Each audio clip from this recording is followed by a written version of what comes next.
بسم اللہ الرحمن الرحیم۔ حضرت فاطمہ رضی اللہ تعالیٰ عنہ نبی کریم صلی اللہ علیہ وآلہ وسلم کی بیٹی اور اپنے زمانے کی ممتاز خواتین میں سے تھی۔ جمال ظاہری اور روحانی اخلاقی اقدار اپنے والدین سے ورثہ میں پایا تھا۔ رسول اللہ صلی اللہ علیہ وآلہ وسلم کی دختر ہونے کی وجہ سے آپ کی ذات اقدس قریش و باعظمت شخصیات اور دولت مند حضرات کی نگاہوں میں مرکز توجہ تھی۔ بعض حضرات نے اپنے لیے رشتہ تک بھیجا مگر رسول اللہ بالکل پسند نہیں فرماتے تھے، مگر اس طرح فرماتے تھے کہ ان حضرات کو پتہ چل جاتا تھا کہ نبی کریم صلی اللہ علیہ وآلہ وسلم ان سے خفا ہے۔ جناب رسول صلی اللہ علیہ وآلہ وسلم نے حضرت فاطمہ رضی اللہ تعالیٰ عنہ کو حضرت علی رضی اللہ تعالیٰ عنہ کے لیے مخصوص کر دیا تھا، اور آپ چاہتے تھے کہ حضرت علی کی طرف سے اس کی پیشکش کی جائے۔ صحابہ کرام نے یہ محسوس کر لیا تھا کہ پیغمبر خدا کا دل چاہتا ہے کہ حضرت فاطمہ رضی اللہ تعالیٰ عنہ کا عقد حضرت علی رضی اللہ تعالیٰ عنہ سے کر دے، لیکن حضرت علی کی طرف سے اس کی پیشکش نہیں ہو رہی تھی۔ ایک دن جناب عمر، جناب حضرت ابو بکر صدیق، سعد بن معاذ وغیرہ ایک گروہ کے ساتھ مسجد میں بیٹھے ہوئے تھے۔ جناب ابو بکر صدیق رضی اللہ تعالیٰ عنہ نے فرمایا، حضرت فاطمہ رضی اللہ تعالیٰ عنہ کی نسبت کے لیے رسول اللہ نے کسی کی بھی درخواست منظور نہیں کی، اور رسول اللہ صلی اللہ علیہ وآلہ وسلم نے فرمایا کہ حضرت فاطمہ رضی اللہ تعالیٰ عنہ کا شوہر منتخب کرنا اللہ کے ہاتھ میں ہے۔ ابھی تک حضرت علی کی طرف سے جناب پیغمبر کی خدمت میں حضرت فاطمہ رضی اللہ تعالیٰ عنہ سے رشتہ نہیں مانگا۔ شاید میں سمجھتا ہوں کہ حضرت علی رضی اللہ تعالیٰ عنہ کی طرف سے اس اقدام کا نہ کرنے کی وجہ ان کا تہی دست ہونا ہے۔ میں یہ سمجھ سکتا ہوں کہ اللہ اور پیغمبر نے حضرت فاطمہ کو حضرت علی کے لیے معین کر رکھا ہے۔ جناب ابو بکر صدیق نے حضرت عمر اور حضرت سعد سے کہا، اگر تم لوگ چاہتے ہو تو ہم مل کر حضرت علی رضی اللہ تعالیٰ عنہ کے پاس چلیں اور ان کے سامنے اس موضوع کو پیش کریں، اور اگر وہ شادی کرنے کی طرف مائل ہو اور تہی دست کی بنیاد پر وہ شادی نہ کر رہے ہو تو ہم ان کی مدد کریں۔ اب تینوں حضرات حضرت علی رضی اللہ تعالیٰ عنہ کے گھر آئے، مگر انہوں نے آپ کو وہاں نہیں پایا۔ معلوم ہوا کہ ایک انصاری کے باغ میں اونٹ کے ذرا ڈول کھینچ کر خرمے کے درخت کو پانی دے رہے ہیں۔ تینوں صحاب حضرت علی رضی اللہ تعالیٰ عنہ کے پاس آئے، اور آپ رضی اللہ تعالیٰ عنہ نے فرمایا کہ کہاں سے آ رہے ہیں اور میرے پاس کس غرض سے آئے ہو؟ حضرت ابو بکر صدیق رضی اللہ تعالیٰ عنہ نے کہا، یا علی، تم کمالات کے لحاظ سے ہر ایک سے بالاتر ہو۔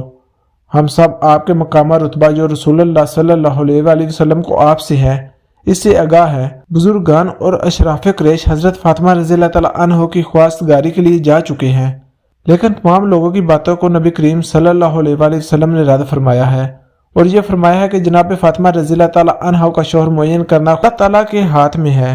ہم گمان کرتے ہیں کہ خدا اور اس کے رسول نے جناب فاطمہ رضی اللہ تعالیٰ عنہ کو آپ کے لیے مخصوص کیا ہے۔ دوسرا اور کوئی بھی شخص اس سعادت پر افتخار کی صلاحیت نہیں رکھتا۔ ہمیں خبر نہیں ہو سکی کہ آپ اس اقدام میں کیوں کوتاہی کر رہے ہیں۔ حضرت علی رضی اللہ تعالیٰ عنہ نے جب یہ گفتگو سنی تو آپ کی آنکھوں میں آنسو بہر آئے اور فرمایا، اے ابو بکر، تم نے میرے احساسات اور اندرونی خواہشات کو ابارا ہے اور اس کی طرف توجہ دلائی ہے جس سے کہ میں غافل تھا۔ خدا کی قسم، تمام دنیا حضرت فاطمہ رضی اللہ تعالیٰ عنہ کی خواستگار ہے، اور میں بھی علاقہ مند ہوں۔ جو چیز مجھے اس اقدام سے روکے ہوئے ہے وہ فقط میری خالی ہاتھ ہونا ہے۔ جناب ابو بکر صدیق رضی اللہ تعالیٰ عنہ نے کہا، یا علی، آپ یہ بات نہ کریں، کیونکہ پیغمبر خدا صلی اللہ علیہ وآلہ وسلم کی نگاہ میں دنیا اور مال دونوں کی کوئی قیمت نہیں۔ میری رائے ہے کہ جتنی جلدی ہو سکے آپ اس کام میں اقدام کریں اور جناب فاطمہ رضی اللہ تعالیٰ عنہ کی خواستگاری کی درخواست دیں۔ اسلام کی بحرانی کفیت اور مسلمانوں کی اقتصادی زب و حالی نے حضرت علی رضی اللہ تعالیٰ عنہ کو اس دلی خواہش سے روک رکھا تھا۔ حضرت علی رضی اللہ تعالیٰ عنہ نے جناب ابو بکر صدیق کی پیشکش پر تھوڑا سا غور کیا اور اس معاملے کے تمام اطراف اور جوانب پر غور کیا۔ ایک طرف آپ کا خالی ہاتھ ہونا اور اپنی اور تمام مسلمانوں کی اقتصادی زب و حالی اور عمومی گرفتاری دیکھ رہے تھے، اور دوسری طرف یہ بھی جان چکے تھے کہ آپ کے اس زواج کا وقت آ پہنچا ہے، کیونکہ آپ کی عمر 21 سال یا اس سے زیادہ ہو چکی تھی۔ انہیں اس عمر میں شادی کرنا ہی چاہیے، اور فاطمہ رضی اللہ تعالیٰ عنہ جیسا رشتہ نہ مل سکے گا۔ اگر یہ سنہری موقع ہاتھ سے نکل گیا تو پھر اس کا تدارک نہیں کر سکیں گے۔ حضرت ابو بکر صدیق رضی اللہ تعالیٰ عنہ کی پیشکش نے حضرت علی کی روح کو اس طرح بیدار کر دیا کہ آپ کا اندرونی جذبہ محبت شعلہ ور ہوا، اور آپ سے پھر اس کام کو آخر تک پہنچانا ممکن نہ ہو سکا جس میں آپ مشغول تھے۔ آپ نے اونٹ اس کام سے علیحدہ کیا اور گھر واپس آ گئے۔ آپ نے غسل کیا اور ایک صاف ستھری ابا پہنی اور جوتے پہن کر نبی کریم صلی اللہ علیہ وآلہ وسلم کی خدمت میں حاضر ہوئے۔ نبی کریم اس وقت حضرت ام سلمہ کے گھر تشریف فرما تھے۔ حضرت علی رضی اللہ تعالیٰ عنہ حضرت ام سلمہ رضی اللہ تعالیٰ عنہ کے گھر گئے اور دروازہ کھڑکایا۔ نبی کریم نے جناب ام سلمہ رضی اللہ تعالیٰ عنہ سے فرمایا کہ دروازہ کھولو۔ دروازہ کھڑکانے والا وہ شخص ہے جس کو خدا اور رسول دوست رکھتے ہیں، اور وہ خدا اور اس کے رسول کو دوست رکھتا ہے۔ ام سلمہ نے عرض کیا کہ یا رسول اللہ، میرے ماں باپ آپ پہ فدا ہوں کہ یہ کون ہے جسے آپ نے دیکھے بغیر اس قسم کا فیصلہ ان کے حق میں کر دیا ہے؟ آپ صلی اللہ علیہ وآلہ وسلم نے فرمایا، اے ام سلمہ چپ رہو، یہ ایک بہادر اور شجاع انسان ہے جو میرا چاچا زاد بھائی ہے اور سب لوگوں سے زیادہ میرے نزدیک محبوب ہے۔ جناب ام سلمہ اپنی جگہ سے اٹھی اور گھر کا دروازہ کھول دیا۔ حضرت علی رضی اللہ تعالیٰ عنہ گھر میں داخل ہوئے اور سلام کیا اور پیغمبر خدا کے سامنے بیٹھ گئے، اور شرم کی وجہ سے سر نیچے کیے ہوئے تھے اور اپنے ارادے کو ظاہر نہ کر سکے۔ تھوڑی دیر تک دونوں چپ رہے اور آخر الامر پیغمبر اسلام صلی اللہ علیہ وآلہ وسلم اس سکوت کو توڑا اور فرمایا، یا علی، گویا کسی کام کے لیے میرے پاس آئے ہو کہ جس کے اظہار کرنے سے شرم کر رہے ہو۔ بغیر ہچکچاہٹ کے اپنی حاجت کو بیان کرو اور مطمئن ہو جاؤ کہ تمہاری خواہش قبول کی جائے گی۔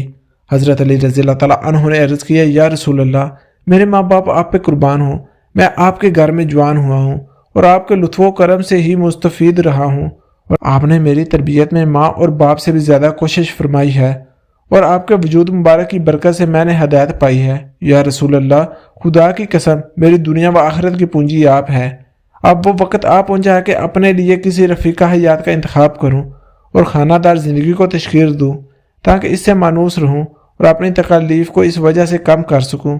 اگر ہم مصلحت دیکھیں تو اپنی دختر حضرت فاطمہ رضی اللہ تعالیٰ عنہ کو میرے عقد میں دے دیں تاکہ جس سے مجھے ایک بہت بڑی سعادت نصیب ہوگی۔ نبی کریم صلی اللہ علیہ وآلہ وسلم اس قسم کی پیش گوئی کے منتظر تھے۔ آپ کا چہرہ انور خوشی اور سرور سے جگمگا اٹھا اور فرمایا کہ صبر کرو، میں فاطمہ سے اس کی اجازت لے لوں۔ پیغمبر اکرم صلی اللہ علیہ وآلہ وسلم حضرت بی بی فاطمہ رضی اللہ تعالیٰ عنہ کے پاس تشریف لے گئے اور فرمایا، تم علی کو بہتر جانتی ہو، وہ خواستگار کے لیے آئے ہیں، آیا تم اجازت دیتی ہو کہ میں تمہارا عقد ان سے کر دوں؟ بی بی فاطمہ رضی اللہ تعالیٰ عنہ شرم کی وجہ سے ساکت رہی اور کچھ نہ بولی۔ نبی کریم صلی اللہ علیہ وآلہ وسلم نے بی بی پاک کے سکوت کو رضامندی کی علامت قرار دی۔ نبی کریم صلی اللہ علیہ وآلہ وسلم نے فرمایا، اے علی، تم جلدی سے مسجد میں جاؤ، میں بھی تمہارے پیچھے آ رہا ہوں تاکہ لوگوں کے سامنے عقد کی تقریب اور خطبہ عقد بجا لاؤں۔ حضرت علی رضی اللہ تعالیٰ عنہ خوش و مسرور مسجد روانہ ہو گئے۔ جناب عمر اور جناب ابو بکر صدیق سے رستے میں ملاقات ہو گئی۔ تمام واقعہ ان کو آگاہ کیا اور کہا، رسول اللہ صلی اللہ علیہ وآلہ وسلم نے اپنی دختر مجھ سے تجویز کر دی ہے اور ابھی میرے پیچھے آ رہے ہیں تاکہ لوگوں کے سامنے عقد کے مراسم انجام دیں۔ پیغمبر خدا صلی اللہ علیہ وآلہ وسلم جب کہ آپ کا چہرہ خوشی و شادمانی سے چمک رہا تھا، مسجد میں تشریف لائے اور خدا کی حمد و ثنا کے بعد فرمایا، اے لوگو، آگاہ رہو کہ جبرائیل رضی اللہ تعالیٰ عنہ مجھ پر نازل ہوئے ہیں اور خدا وند کریم کی طرف سے پیغام لائے ہیں کہ حضرت علی رضی اللہ تعالیٰ عنہ اور جناب فاطمہ رضی اللہ تعالیٰ عنہ کے ازدواج کے مراسم عالم بالا میں فرشتوں کے حضور منعقد کیے جا چکے ہیں اور حکم دیا ہے کہ زمین پر بھی یہ مراسم انجام دیے جائیں۔ میں تم کو گواہ قرار دیتا ہوں۔ آپ اس کے بعد بیٹھ گئے اور حضرت علی رضی اللہ تعالیٰ عنہ سے فرمایا کہ اٹھو اور خطبہ پڑھو۔ حضرت علی رضی اللہ تعالیٰ عنہ کھڑے ہوئے اور فرمایا، میں خداوند عالم کا اس کی نعمتوں کا شکر ادا کرتا ہوں اور ایسی گواہی دیتا ہوں جو اس ذات کو پسند ہو اور اس کے علاوہ کوئی خدا نہیں، اور ایسا درود ہو نبی کریم صلی اللہ علیہ وآلہ وسلم پر جو آپ کے مقام و درجہ بالا تر کر دے۔ لوگوں، میرے اور فاطمہ رضی اللہ تعالیٰ عنہ کے ازدواج کو اللہ تعالیٰ نے پسند فرمایا ہے اور اس کا حکم دیا ہے۔